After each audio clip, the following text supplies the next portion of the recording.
Waka waka waka, what's up, and welcome back to the channel for yet another FC Finch review back on the Eaglemoss thing today. And today we are going to take a look at the ever elusive Cardassian Keldon class right before us. Now this ship is in its box. I have had this ship for quite a while, but again, it hasn't been on display in quite a while. No, it is not for sale because this thing was a pain in the butt to get. And I kind of quite like the ship. So yeah, we're gonna get a look at that today. You're actually gonna see the ship being taken out of the standard box. We'll go over the box a little bit because I mean it is a standard Eaglemoss box, but beyond that, just again, so it'll kind of get, this will be kind of be the the behind the scenes. You have it's the thing we seldom see because most of my ships are out of the packaging, but this one is not. So we will be able to get a good look at it. I'll be able to take it out, show you. So it'll be just as though I got it brand new the other day, but I have not. I've had this ship for a few years. So real quick, for those that don't know about this Eaglemoss ship, so this ship was featured in the Deep Space Nine episode Defiant, where Thomas Riker steals the USS Defiant, and he goes to attack, I believe, a base controlled by the Obsidian Order, and I believe this was the ship that the Obsidian Order was building at the time, the newest battleship for the Cardassian fleet. Now, when Eaglemoss came out with this model a few years ago, this is issue number 136, I actually had to buy this from Big Bad Toy Store. This never went to the Eaglemoss shop. In fact, I don't ever recall seeing it on the Eaglemoss shop. Waited and waited. You usually see it within a few days, and waited and waited. I never saw the ship. So if you ever saw the ship in the Eaglemoss shop, at least in the United States one, let me know, because I never saw the ship. I went to Big Bad Toy Store to get the ship, and it took them a little bit longer to get it, but I eventually got myself a copy because, again, this was a ship that I had wanted for some time. So real quick, without further ado, excuse me, let's take a good look at the package. So again, we'll take a better look at the ship once we take it out, but this is how Eaglemoss ships would come. The ship would do all the talking. There'd be no other images or package. You can see there's no images on here except for the Federation symbol at the back. But it's the Cardassians. Why do they have a Federation symbol? All the boxes were the same for Eaglemoss at this time period, so the ship was all you had to differentiate. But we'll take a quick look. So again, typical, we got Voyager, Deep Space Nine, Next Generation, and Enterprise. They didn't have Discovery on here. I forget when this ship came out. I think it was, either way, the boxing never changed. Star Trek on the side, a whole bunch of legal mumbo jumbo and all that good stuff, and it's blank on this side, and then of course the Federation symbol, StarTrek.com on the back. So there we have it for the box. And of course, it's time to dim the lights because we're going to take a look at, of course, the back when magazines were big magazines, we're going to take a look at the magazine for the Keldon class. So Star Trek, the official Starships collection, Cardassian Keldon class, type warship, launch 24th century, length 371.88 meters, max speed warp 9.6, and there we have a nice animated shot of the Keldon class. Look at that, very, very cool. Now I believe, if I recall, the Cardassian ships were designed after an Egyptian Ankh. I believe that's what they were kind of designed to resemble. So just a little tidbit for you right there. So contents: Keldon class, designing the ship, Star Trek Deep Space Nine, the Dominion arc, and then on screen, and of course we see the instructions to put it on the stand, and then of course Cardassian Union warship, 2370s in operation, 371.88, a crew of 500, warp 9.6, and 9 disruptors.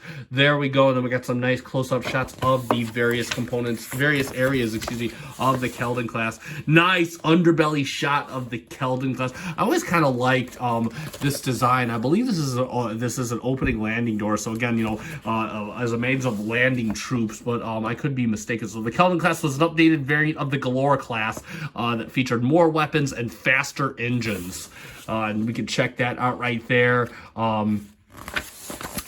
Again, we have some additional shots. Look like a nice 3D animated shot of the Keldon class.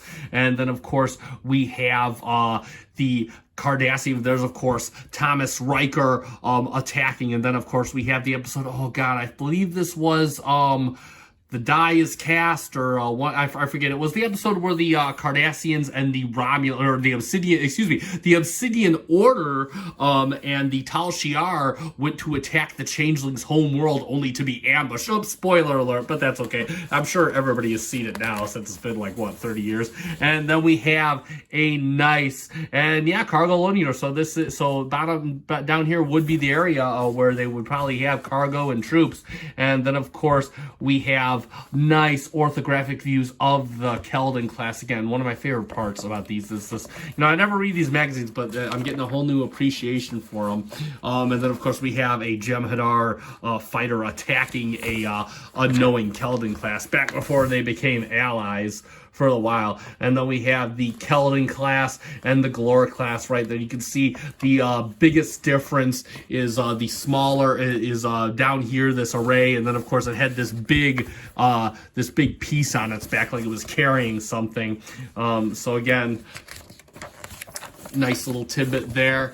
And then, of course, we got the Dominion with when they sided with the Cardassians. And then, of course, a little bit about the Dominion War. I love Deep Space Nine. Deep Space Nine is my favorite Star Trek. I've probably said that before, but I'm saying it again now. So I absolutely love Deep Space Nine.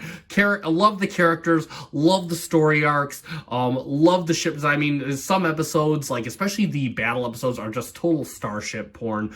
It is so cool. It is Deep Space Nine. That is by far my favorite series. This is the series that I hold I hold as the standard for other Star Trek. So, and no Star Trek, in my opinion, has come close to beating it at the moment. And then, of course, we have some shots from Sacrifice of Angels right here. The Federation fighters attacking the Cardassians, and then, of course, into the wormhole. And then getting on to something about yeah, it looks like from yesterday's Enterprise, whatever. Oh, yeah, it is. So the episode was the Dias cast. So, yep, that was it. So, and there we go. That is it for the magazine. And, of course, a nice orthographic top view of the Keldon class right there. So let's get this baby unboxed. So again, what you do is everything, no tape on this thing. So you just pull it right out, nothing but a white box in there. And you just pull the top off. It's not taped down or anything. And then we can take out the ship, and we'll just set the ship off to the side real quick in a nice safe area. And then we have our stand. We got, let's see, Keldon class 2710A, not even close to 1701. And then, of course, we have our peg. Let me put some light on this. Let's shed some light on the situation. And you know how this goes. We don't got to do this all the time. And that's pretty stiff. And even then, the ship is not generally not heavy. In fact, I'm not even sure there's any die cast in this. So we're just gonna slide it, and it just goes right back across the bow section right here, and it'll hold its weight up just fine. You can just kind of see how that all works out. And there we go.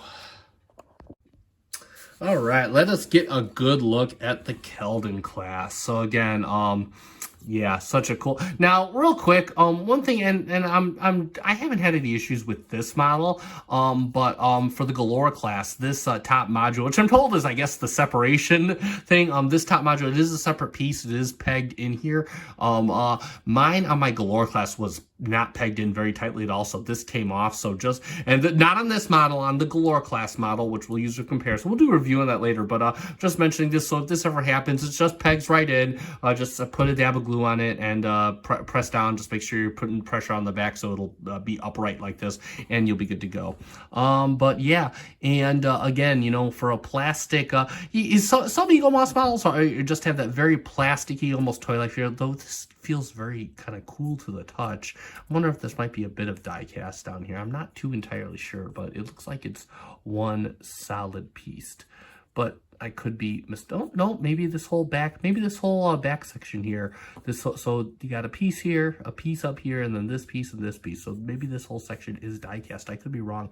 Got the nice Cardassian Union symbol on the top, the nice Cardassian language right there. I always love that when they incorporate the alien languages on there.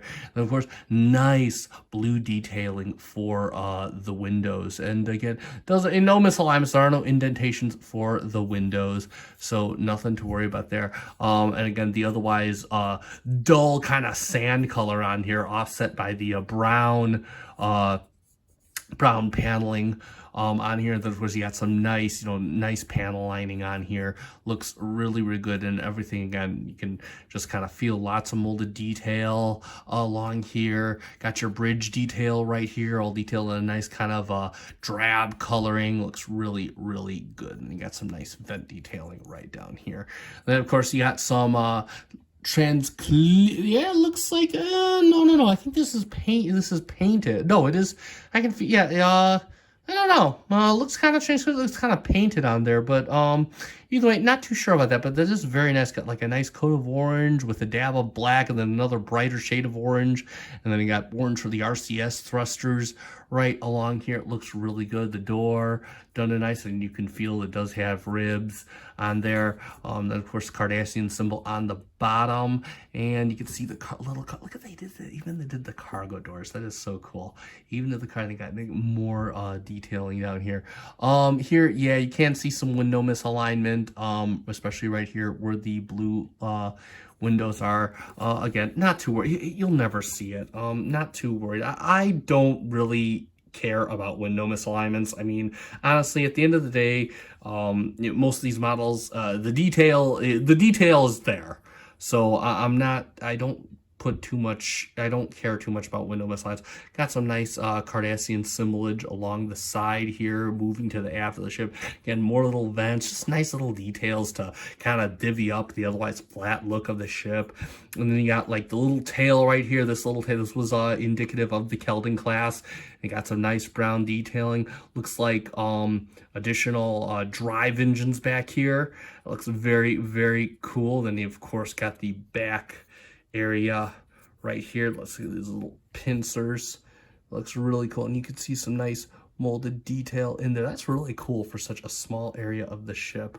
And then moving back to the canopy again, you got the nice molded detail right back here, and blue for the lights. Just looks really, really good. Other side, again, you got similar to looks pretty symmetrical as far as detailing goes. So yeah, no, again, it's a small, it is a small but otherwise very very well done ship. I mean, the details where it counts, right amount of color differentiation to kind of give the model, give you something to look at every angle of the model. No, again, very well done. And for a quick comparison, let's do it against her sister, the Galore class, or her little sister, the previous one. Yeah, get out of here, outdated version. But yeah, so you could just kind of see how that works out, and you could kind of see it's like basically this shape right here just kind of grew into this big back plate, and then of course the tail being heavily distinguished. They kind of look like like kind of a shark almost, like with this tail. Looks really, really cool. And then for other differences, and it does kind of look like maybe the Galore class has a little bit lighter shade of base coloring. And then of course you can see the difference in the deflector dishes, or I'm not sure if this is a disruptor dish, but you can kind of see the Galore class is red, the Keldon class is the orange and black. And then of course you have differing details along the bottom of the bridge area, and it looks like the detailing on the Keldon class is a bit more pronounced on the bottom side, especially with the door and whatnot. So you got a little more well done detail. Also a lot more browning on the Keldon class, a lot more brown panel lining, a lot more to divvy up the Keldon from its sister ship. So look at that. By the way, can't look for nacelle misalignment issues because there are no standard nacelles on these ships. So, but yeah, so we'll go over the Galore class at another time. But yeah, just a quick comparison for your eyes. So let's summarize, and there you have it for the Eaglemoss Cardassian Keldon class. And again, this model was relatively hard to find. It still is hard to, this is one of those models that just like kind of, they said it was coming out, it never kind of came. I mean, it did, but in such limited quantities. So again, like I said at the beginning of the video, if you saw this in the US store and ordered it off there, feel free to comment, because I never did. I had to to go to Big Bad Toy Store to order this and wait a little bit longer because, of course, they get the stock later on. But yeah, I do very much like this model. I think it's a solid model. I think it does have that bit more, a little bit more presence and a little bit more weight than its little brother, the Galore class.